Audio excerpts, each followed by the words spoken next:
Chers amis, c'est avec plaisir que je vais vous montrer les détails sur la source d'eau dont je vous ai parlé et qui se trouve dans la préfecture de l'Abina, dans les montagnes de Farandé, précisément à Koukoudé. Cette source d'eau a été aménagée vers les années 1950 par le missionnaire Jacques Delors, qui était le premier missionnaire blanc de l'église évangélique presbytérienne au nord Togo. Il était arrivé dans les années 50 et après il a choisi de s'installer sur la montagne de Koukoudé. Le problème qui se posait, c'était le problème d'eau. Donc il fallait chercher une source d'eau qui lui permettrait de vivre tranquillement. Et dans ses recherches, il a vu une source d'eau qui coulait sous des rochers.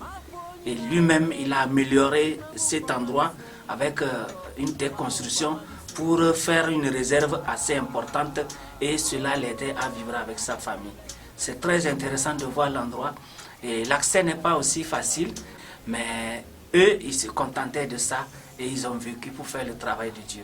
La source, malgré la dégradation de la nature, existe jusqu'aujourd'hui et l'eau continue par venir, mais en faible débit. Le débit d'eau est faible maintenant, mais la source existe toujours. Quand ce missionnaire a trouvé l'eau potable, il a décidé de s'installer dans ces montagnes où il s'est fait bâtir une maison.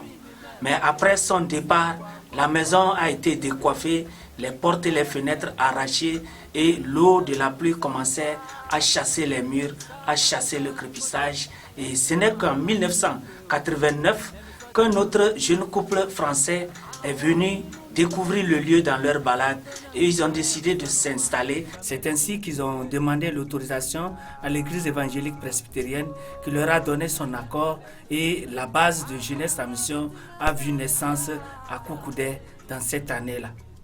Et c'est là que la Jeunesse à Mission a été créée au nord Togo dans cette base. La maison qui était décoiffée et délabrée a été restaurée par ce couple missionnaire et ils ont vécu dans cet endroit pour faire le travail de Dieu. Et plus tard, d'autres Noirs se sont ajoutés à eux.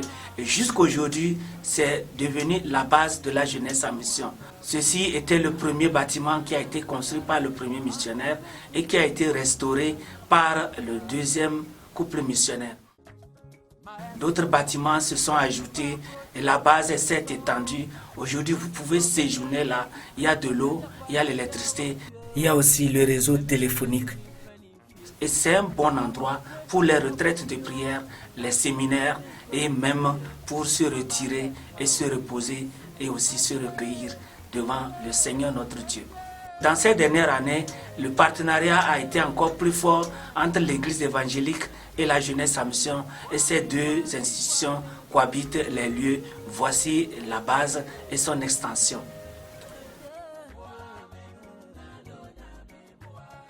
Depuis l'installation de la Jeunesse à Mission à Koukoudé, il y a eu plusieurs activités dans le cadre de l'affermissement du corps de Christ, la formation des disciples, les fabricants de joie, les enseignements dans les églises et dans les écoles, la formation des couples, l'évangélisation plein air avec la projection de films, qui est une activité très phare et qui touche beaucoup de personnes chaque année. Si vous voulez créer un nouveau point d'évangélisation ou d'adoration, vous voulez créer une annexe, nous sommes prêts à vous accompagner par la projection des films bien sélectionnés et aussi les porte-à-porte. Nous pouvons aussi donner la formation à vos membres pour le suivi après l'évangélisation. Nous sommes prêts pour cela. Merci.